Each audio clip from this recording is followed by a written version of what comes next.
Capítulo 36. Aqui termina o que chamei de diário de bordo, felizmente salvo do naufrágio. Continuo minha narrativa como antes. Não sei dizer o que aconteceu no choque da jangada com os escolhos da costa. Senti que caía no mar e se escapei da morte. Se meu corpo não foi despedaçado pelas rochas pontiagudas, foi porque os braços vigorosos de Hans retiraram-me do abismo. O corajoso islandês transportou-me para fora do alcance das ondas, para uma areia ardente onde me encontrei ao lado de meu tio. Depois voltou aos rochedos, contra os quais batiam vagas furiosas, para salvar alguns restos do naufrágio. Não conseguia falar, estava alquebrado pelas emoções e pelo cansaço, precisei de uma hora para recuperar-me. Enquanto isso, o dilúvio continuava, mas com aquela força que anuncia o fim das tempestades. Algumas rochas sobrepostas ofereceram-nos abrigo das torrentes do céu. Hans preparou alimentos em que não consegui tocar, e todos nós, esgotados por 3 noites de vigília, caímos num sono doloroso. No dia seguinte, o tempo estava magnífico. O céu e o mar haviam se acalmado de comum acordo. Todo vestígio de tempestade desaparecera. Com palavras alegres, o professor saudou meu despertar. Estava numa alegria terrível. Então, meu filho, dormiu bem? Exclamou. Parecia que estávamos na casa da Königstrasse, que eu estava descendo tranquilamente para o desjejum, que eu iria me casar com Grauben naquele mesmo dia. Qual o quê? Por menos que a tempestade tivesse jogado a jangada para leste, já tínhamos passado sob a Alemanha, sob minha querida cidade de Hamburgo, sob aquela rua onde ficava tudo o que eu amava no mundo. Então apenas 40 léguas estavam separando-me dela. Mas 40 léguas verticais de um muro de granito, e na realidade mais de 1000 léguas a transpor. Todas essas dolorosas reflexões atravessaram-me rapidamente a mente antes de eu responder à pergunta de meu tio. E essa agora, repetiu, você não quer dizer se dormiu bem? Muito bem, respondi, ainda estou quebrado, mas não é nada, claro que não é nada, só um pouco de cansaço. O senhor parece muito contente, meu tio, estou encantado, meu rapaz, encantado. Chegamos, ao termo de nossa expedição, não, ao final desse mar que não acabava nunca. Agora voltaremos ao caminho de terra para penetrarmos realmente nas entranhas do globo. O senhor permite-me uma pergunta? Permito, Axel, e a volta? A volta?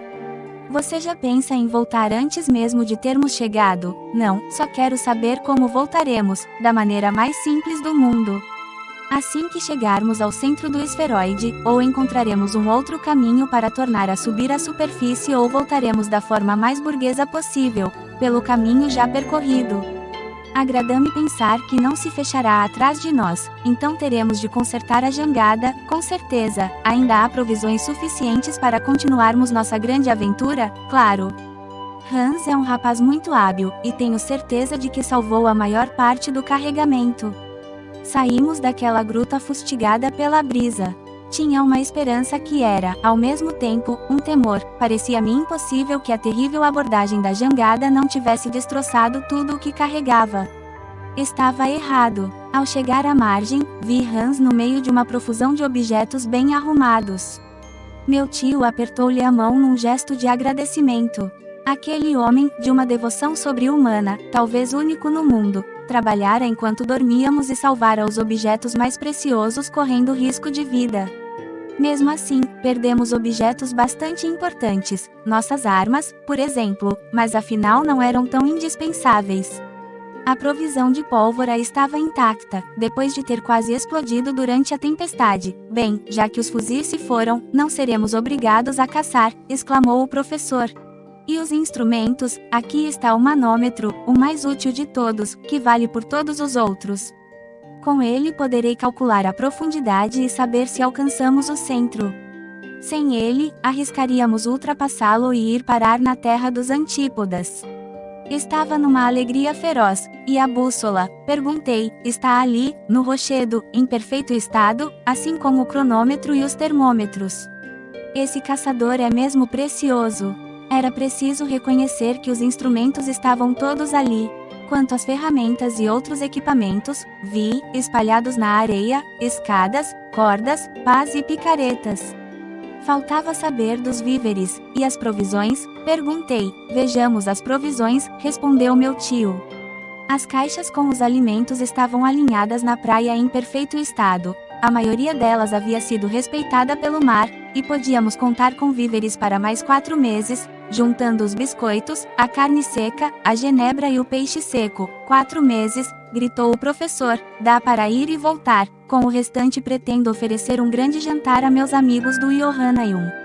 Já devia ter me habituado há muito tempo com o temperamento de meu tio, mas aquele homem sempre me surpreendia. Agora devemos nos reabastecer de água com a chuva que a tempestade depositou em todas essas bacias de granito. Assim nada de sede a temer.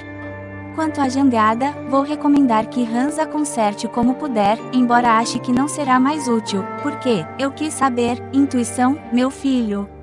Acho que não sairemos por onde entramos. Olhei para o professor com uma certa desconfiança. Perguntava a mim mesmo se não tinha ficado louco. E, no entanto, nunca falara com tanto bom senso. Vamos comer, retomou. Acompanhei-o até um cabo elevado depois que deu suas instruções ao caçador. Ali, a carne seca, os biscoitos e o chá formaram uma refeição excelente, que, devo confessar, foi uma das melhores de minha vida. A necessidade, o ar puro, a calma depois da agitação, tudo isso contribuía para o meu apetite. Durante o almoço, conversei com meu tio sobre o problema de sabermos onde estávamos naquele momento. Acho difícil calcular, eu disse. Calcular exatamente, respondeu, é impossível, pois nesses 3 dias de tempestade não consegui anotar a velocidade e a direção da jangada. Mas dá para avaliar mais ou menos. De fato, a última observação foi feita na ilhota do Geyser, na ilhota Axel, filho. Não decline a honra de ter batizado com seu nome a primeira ilha descoberta no centro do maciço terrestre. Muito bem. Na ilhota Axel havíamos atravessado cerca de 270 léguas de mar, e estávamos a mais de 600 léguas da Islândia, certo? Partamos desse ponto e contemos 4 dias de tempestade, durante os quais nossa velocidade não deve ter sido inferior a 80 léguas por 24 horas, acho que sim. Seriam mais 300 léguas, sim, e o mar Lidenbrock teria mais ou menos 600 léguas de uma margem à outra. Sabe, Axel, que pode competir em grandeza com o Mediterrâneo, sim, principalmente se atravessamos seu comprimento, o que é bem possível, e, fato curioso, acrescentei, se nossos cálculos estiverem certos, o Mediterrâneo está justamente sobre nós. É verdade, é mesmo verdade, pois estamos a 900 léguas de Reykjavik, percorremos uma bela distância, meu filho. Mas só podemos afirmar que estamos sob o Mediterrâneo em vez de sob a Turquia ou o Atlântico se não nos desviamos de nosso rumo. Não, o vento parecia constante, por isso acho que essa margem localiza-se a sudeste de Porto Grauben. Isso é fácil de averiguar consultando a bússola. Consultemos a bússola. O professor dirigiu-se até o rochedo sobre o qual Hans depusera os instrumentos. Estava feliz, alegre, esfregava as mãos, fazia pose. Realmente um meninão. Acompanhei-o curioso de saber se não me enganara em minhas estimativas.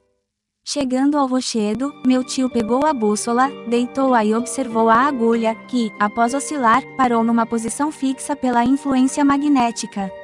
Meu tio olhou, esfregou os olhos, olhou de novo. Finalmente, voltou-se para mim estupefato. O que houve? Perguntei. Fez um sinal para que eu examinasse o instrumento. Deixei escapar uma exclamação de surpresa.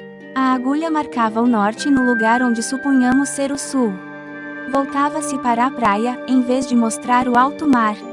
Mexi na bússola, examinei-a, estava em perfeito estado. Por mais que forçássemos outra posição para a agulha, esta retomava obstinadamente a direção inesperada.